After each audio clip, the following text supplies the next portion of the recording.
Well, I will say... I don't like that you have an answer you feel this. I love the film. It had me like giggling and kicking my feet. It was so cute. You both have such natural on-screen chemistry. What kind of actually went into building that? Wow. Well, Rege is just a great guy through and through. So I was really excited to do this project with him because I was a fan of him already, like everybody else in the world. And meeting him and seeing how kind-hearted of a person he is was really cool. And just building that was so easy. I mean, when you have a friend and you're doing this, it's just it's like, it's easy. It comes easy. And I also like the fact that Anna and Michael's characters had an arc. So they started off... Yeah, they didn't start as friends. Yeah, they didn't Enemies start to as lovers. friends. Yeah. Little enemies to lovers. Yeah, and I really liked that, that tension, everything. It was fun to play on and easy. Very easy with Rege. It's easy when you trust your co-star. Yeah. And Halle is so incredibly disarming. Halle's so charming that we met at a party. We met at the Met Gala. At a party. At a party. Little soiree thrown by Anna Wintour. A casual party. Casual party.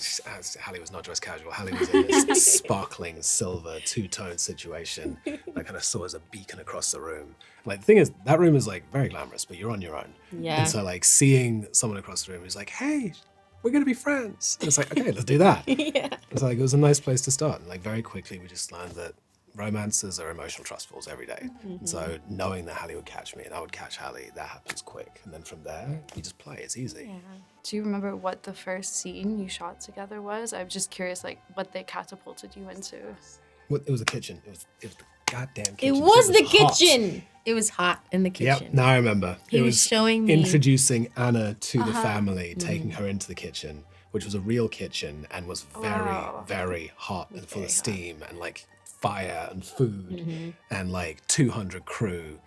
I remember there was just a lot going on that day. It was. Man, that was the first day. That was the first day. And you obviously shot on location in Italy, which was so beautiful, but I also understand that sometimes the things that look really beautiful and glamorous on camera aren't necessarily. So what was kind of the least romantic or like the funniest in a way moment that you remember from that shoot? Like the least romantic? Well, I will say... I don't like that you have an answer you feel this. I will say the sprinklers, for me, I have sensitive eyes, so I was like It's just trying jets to of keep my water. eyes open. So actually, you know what? Here's your rom-com team.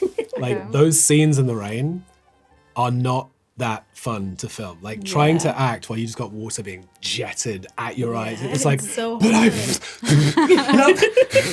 love you.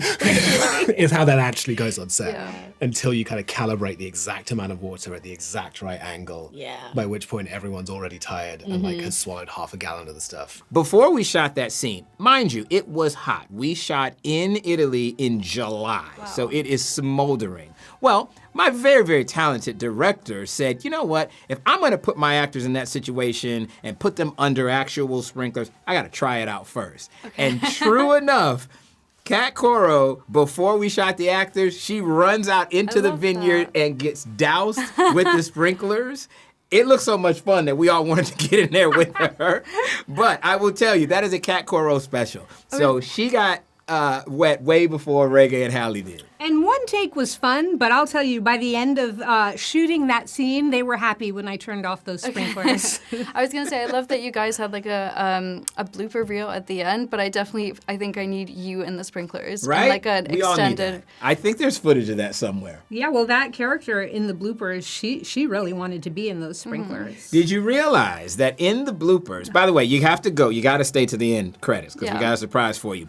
But did you realize that that was our fearless director? I actually didn't. I'm realizing now because she obviously had blonde hair. But A she lot was of people so didn't funny. realize that. Yes, and she came in valiantly. She had to because we're in Italy and like we needed somebody who could play an American Quintessential Midwestern tourist. And so who better? I did think, I was like, wow, she's amazing. She's Wasn't so she fearless. Good? She gets one of the biggest laughs in the movie. Holy guacamole. I was trying to keep this all under wraps. I'm trying to fly under the We radar. just told it all now.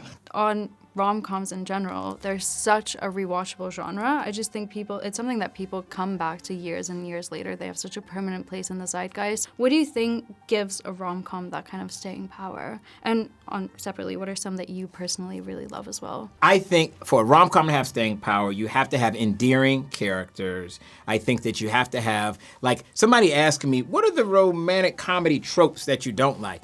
I love them all. I love them all. As long as they work. Yeah. If you care about the characters, give them to me. I just want to have a good time. I want to take a journey with the characters. I want to do all the things that they do and feel like I'm in it. But you got to be invested in the characters in order to do that. So for me, you know, everything from Sleepless in Seattle to Marry Me, Kat's movie. Those are, you know, movies that just will stand the test of time because you fall in love with the characters and the situation. I mean, the movie is populated with little Easter eggs, going back all the way to Roman Holiday, to My Big Fat Greek Wedding, to you know, like anything Nancy Meyers that has this kind of aspirational look to it, because we want people to go to the theater and go on vacation, to escape. You know, we all know that the characters are going to end up together, but it's the journey and how they get there and what we get to experience along the way. My favorite moments from rom-coms would be 13 going on 30 in the house. I wanted the dollhouse so bad. And then Love and Basketball. I love that movie. I love Sanaa Lathan. I think she's amazing. Yeah, those would be mine. Like my go-tos was like for weddings, Sleepless in Seattle. Like you can't kind of go wrong between Richard Curtis and Tom Hanks. Like they bring rom-com pretty well. Did you always know that it was going to be Rege and Halle? And how did you guys work together to kind of build that chemistry between Anna and Michael?